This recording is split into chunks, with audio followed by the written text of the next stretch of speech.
for the day that I'm going to call freeing up the swimmer's shoulder, right?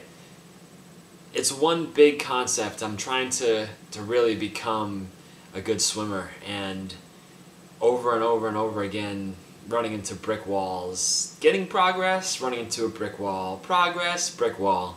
And it's kind of a fun thing, but I'm learning a lot about how the body works and how the shoulder mechanics will really affect how someone works in the water. You know, I call it a swimmer's shoulder, but realistically, you don't have to be a swimmer to need this type of mobility in the shoulder. I could call it the snatch shoulder, or I could call it the good postural shoulder, or just in general human shoulder. You know, one issue that we deal with a lot as people nowadays is kind of this protracted, internally rotated, and like elevated shoulder, and it's just not a good thing for anybody. But what it really does is once you start looking into athletic performance, swimming, doing some Olympic lifts, even just raising your hand overhead, there's a lot of things that'll hinder that type of movement, you know. And one of the most annoying muscles in the body to me, even though it's something that we need desperately for scapular stability, is our pec minor, right? So pec minor is this little, piece of junk muscle that resides and starts like right on the third and the fifth rib of our chest and attaches underneath to the coracoid process in our scapula, right? So it attaches on the inside of our scapula, not back here, which might be nicer if that was even possible, but it attaches on the front end, in the front of our shoulder, and to a rib cage. So if you could imagine that, what we got is a little muscle going inside of our shoulder here, and then coming down right to about our third and fifth rib here. And there's a little guy that just sits there, and what it is supposed to do is it helps out your lats, right? It's supposed to help depress your shoulder, pulling it down, and also in an abduction, right? So basically, it helps your lat do a pull-up or a lat pull-down. It's an assister there. So it's got a little bit of stability added to the front of the scapula, whereas the lat can help pull the scapula back a little more, right? Has an action, has a purpose. But where we start to adapt as human beings is the constant internal rotation of our shoulder. You know, that thing where it comes from this action, we know that's typing. Or my new favorite now is all texting right here. And just look at the position it leaves my shoulder, right? So as we adapt and as we get used to that type of thing, pec minor just gets tighter and tighter, and it starts to live there. It starts to live in this tightened state.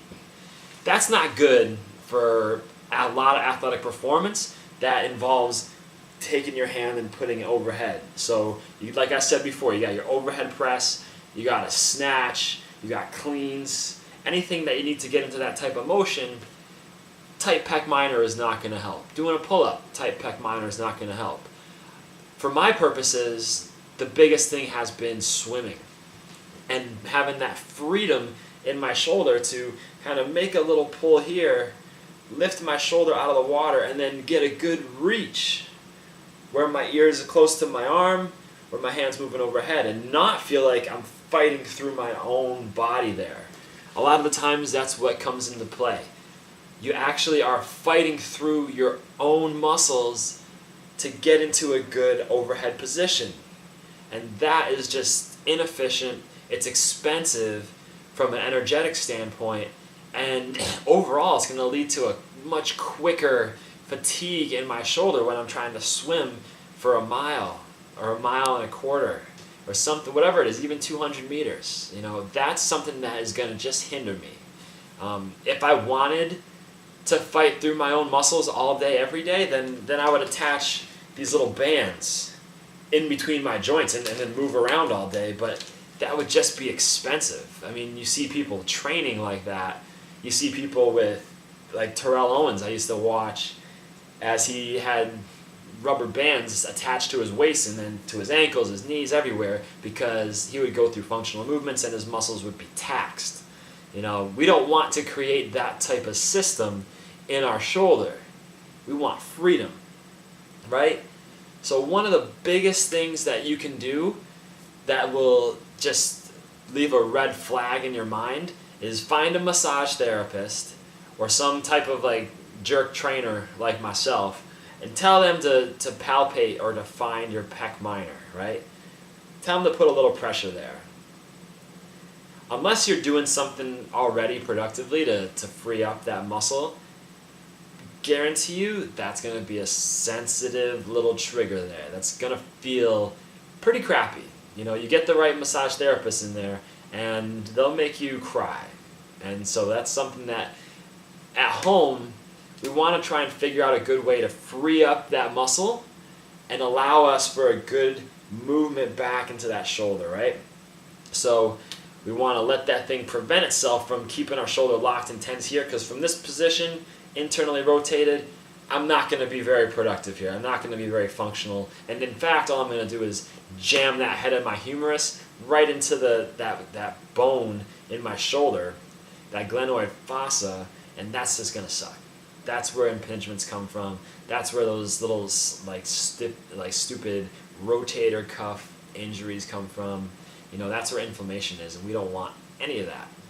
You know, and that's what you'll hear a lot about in swimmer's shoulder, that constant overwork of this motion with the internally rotated shoulder. And sometimes you even see swimmers that actually walk around like this. You know, and that's something that I wish I could change. We want them back, want that shoulder nice and low and stabilized and free. All right? So getting started now after my little rant about shoulder position, one thing we always like to do is just give yourself a little bit of a tester first, right?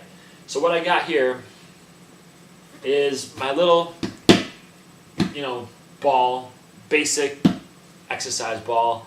And what we're going to do is just see where our shoulders are at first and how free they really are. So I'm pretty cold today. I've been doing some emails and working on the computer earlier, so I'm definitely not warm in any sense or feeling mobile.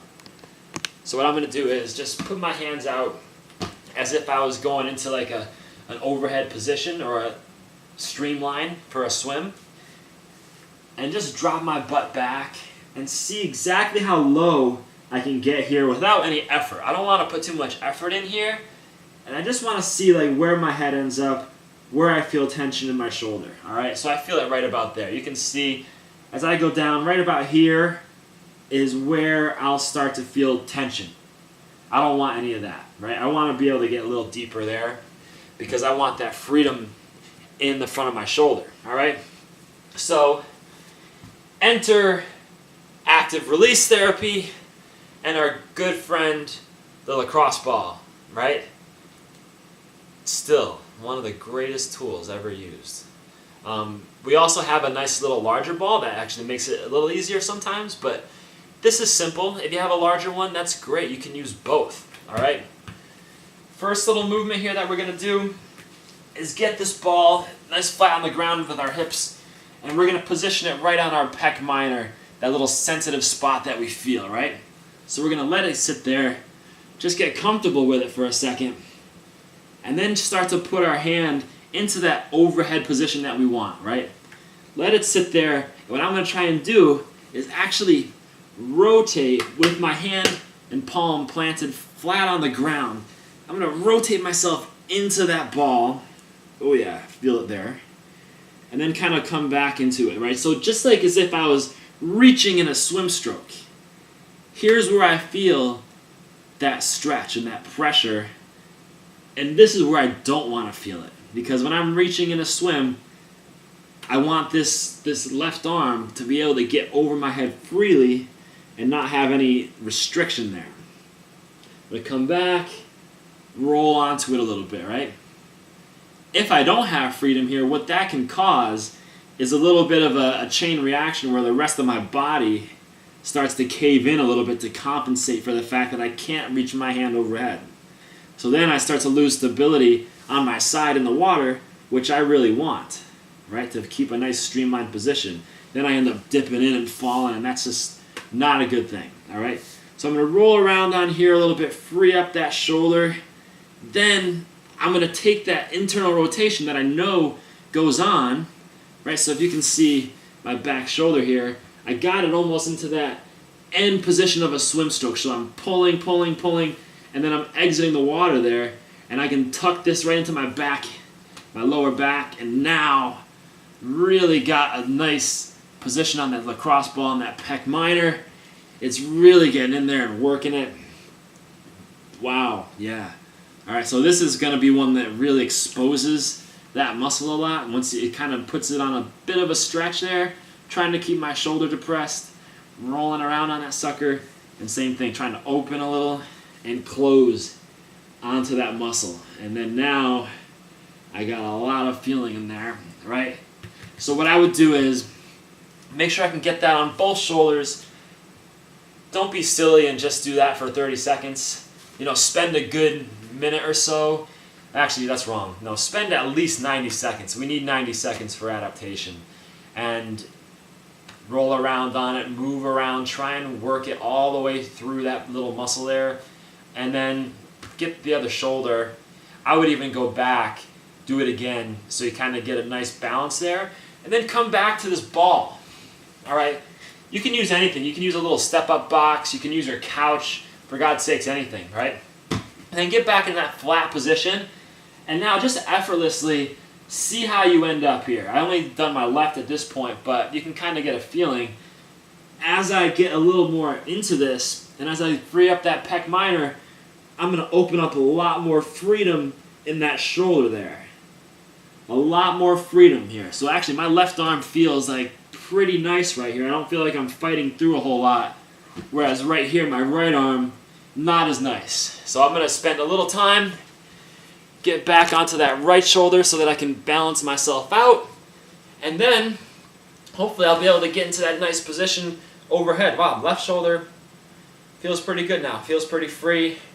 Right, oh, I still feel pressure, feel tension before it gets to my ear. So that's a good sign to know I got some motion here now. Free this side up. I'll be ready to go. Ready to go for a swim. Ready to go do some sets of overheads or some snatch. Whatever it is that's going to help me perform better. Right? So, hope that helps out for today. Live to fly. Keep on flying. And keep those shoulders nice and free. Alright? Take care. Have a good day.